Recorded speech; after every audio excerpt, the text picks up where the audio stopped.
Um, yeah, so they come up with a win. At the end of this match, Sheamus and Cesaro attacks the Hardys, and they look pretty fucking dominant. They look real good. I mean, Sheamus was the one to initiate. Cesaro was the one to initiate the attack, and Sheamus pretty much followed him up because I've noticed in their story arc, which again a lot of people can verify this, they were never on the fucking same page.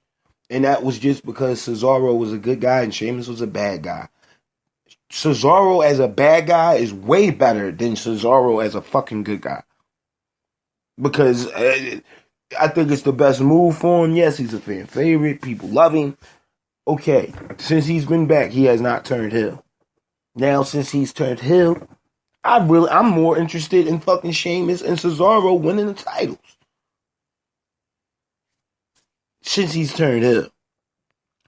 That takes us back into part one of the House of Horrors match, which I'm calling the House of What the Fuck Is This match.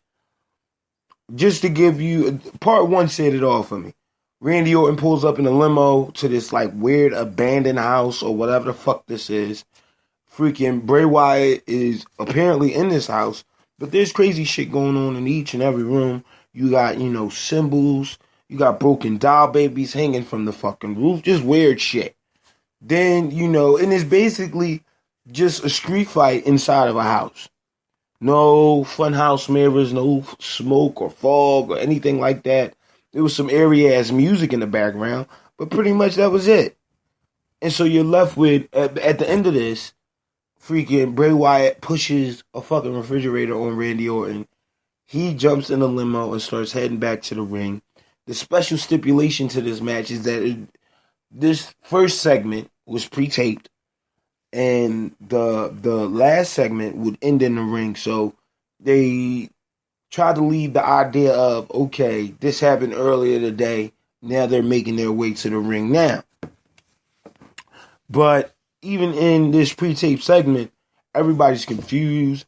When they went back to Michael Cole at the announce desk with Corey Graves and Booker T, motherfuckers was booing. They were like, what the hell is this?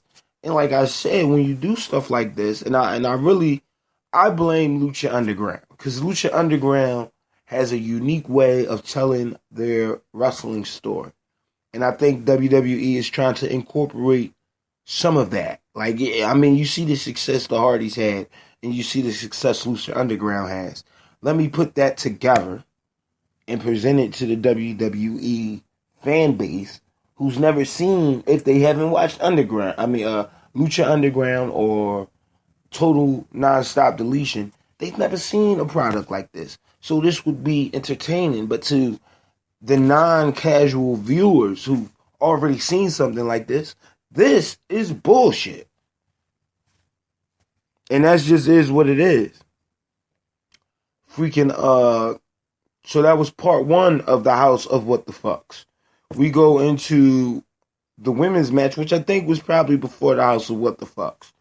We go into the women's match. Alexa Bliss, again, shows you why she is the little bitch that could. She just gets shit done. I like her character. I like her just her persona is nice. You got a fucking heel who's not afraid to press your buttons. She does, and that's a rare thing, especially in the WWE. Yeah, you get cocky heels, you get disrespectful heels. Alexa Bliss is all that rolled up into one ball. I like Bayley better as a contender versus a champion, and this is why, because even with the Bayley character as champion, you can't tell me she wasn't getting stagnant with the Sasha Banks and the freaking Charlottes and this, that, and the third. The brand shakeup was designed to put fucking SmackDown, whatever talent SmackDown had got over in the past couple of months, is supposed to be doing the vagina over there on Raw right now. And I think Alexa Bliss is the only person that's came to Raw, stepped it up, and literally jumped in that head spotlight.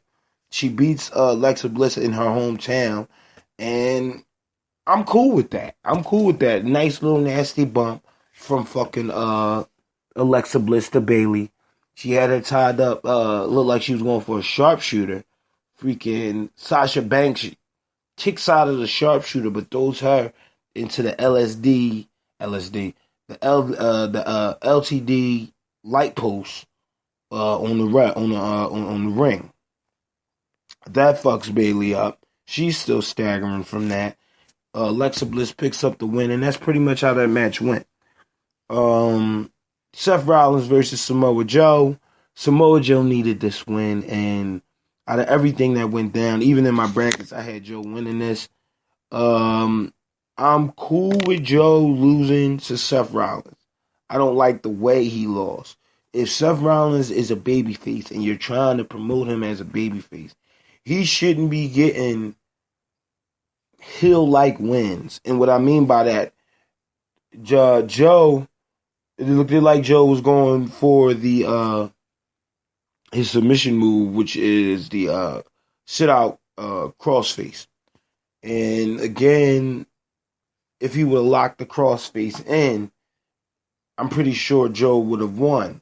Now, the way they booked it, Seth Rollins lift his body up off of Joe, but had his elbows pressed on Joe's elbows, so Joe couldn't really kick out unless it returned to the side.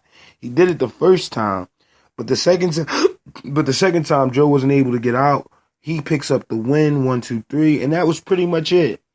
It was a decent match. I liked it. It wasn't nothing to ride home about. It was pretty much okay. I really feel as though Joe and Seth Rollins both are missing something. And what I mean by that, Joe had it. And whatever the fuck the WWE did, and again, they screwed him by not putting him on the pay-per-view, by not having him set up in a match against somebody versus fucking somebody at WrestleMania, by not having him in like a pre-show match or even in that fucking Royal Rumble. It killed Joe. His momentum is gone. Okay, Seth Rollins, same thing. As far as his momentum is concerned, he's missing something. He's not going to be a superstar. He's just going to be a star. And I get that feeling from Seth Rollins. Don't get me wrong. I love the Kingslayer shit. You got to make a better move than just, that damn Braun knee. But it is what it is. It is what it is. I just think Joe could use that win versus Seth Rollins. He just beat Triple H at fucking WrestleMania. Part 2 of the House of What the Fucks, the in-ring action. So Bray Wyatt comes out to the ring. Randy Orton, in a mix of all of Bray Wyatt's intro music, goes dark. People put the lights up, whatever. Randy Orton appears in the ring. So these guys is locking horns. They're going at it. They fight it out. It comes time for close to the finish. So let's say Randy Orton hits Bray Wyatt with an RKO. The Bollywood boys come out of nowhere and start beating up Orton. Orton gets the best of the Bollywood boys. I think he hit Sin with a RKO and got them two out the ring. He goes back to Bray Wyatt. Jinder Mahal slides in, fucks up Orton with the fucking title. Jinder Mahal has the best heel heat going in to Backlash right now at the current moment. And again, that's just a credit to how SmackDown is building their talent. I like it, man. I fucking like it. Jinder Mahal causes Randy Orton to win with his own title. And freaking Bray Wyatt, again, still wins a crazy match that he created on the fly that he made a borrow from Michael Hayes. So there we go. And the last, and of course, but not the least, Braun versus Roman. Braun!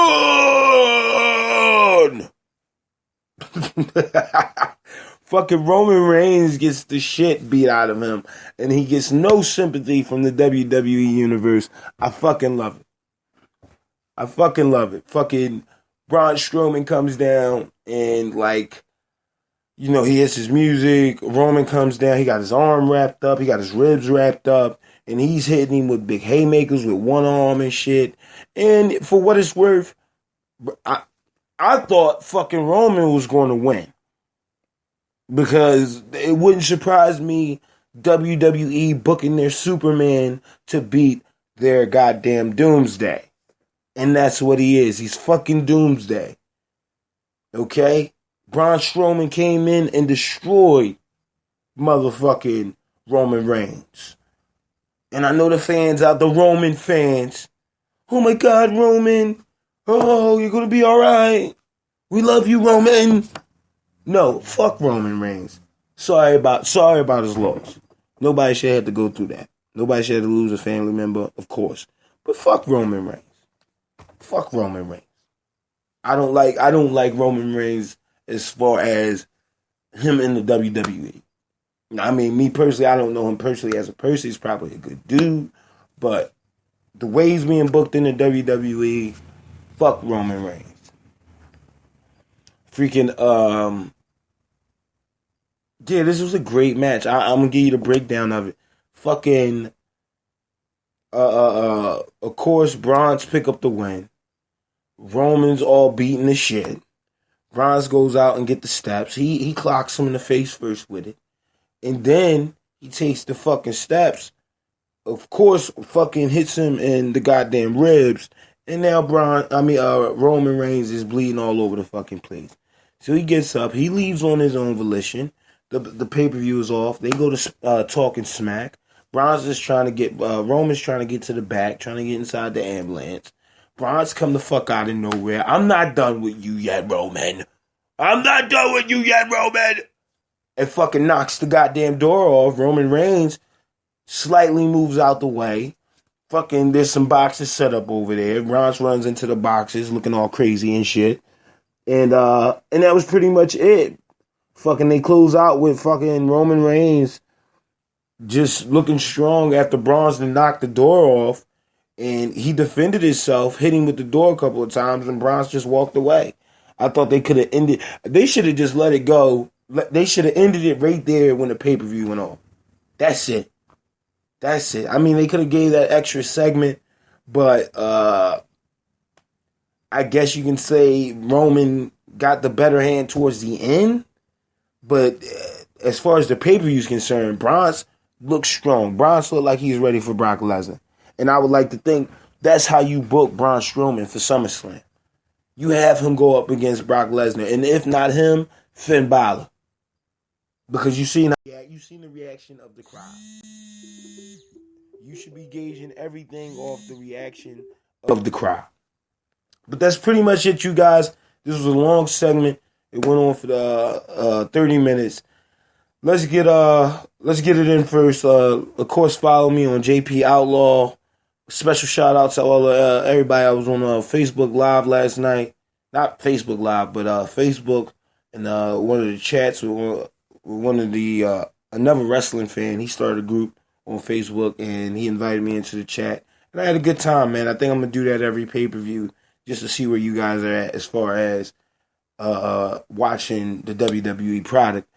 But of course, follow me on Facebook, Instagram, Twitter.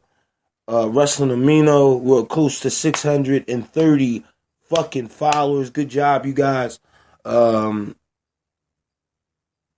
yeah, man, like that channel, like the YouTube channel. Hit me up. Give me a friend request if you want to. I always respond to any notifications on Facebook or Twitter. So just look out for the kid, JP Outlaw. The easiest way to find me. Only thing you gotta do is type in the lab for either social media site. JP the Lab. That's all you gotta do. All right? I'm going, y'all. Peace.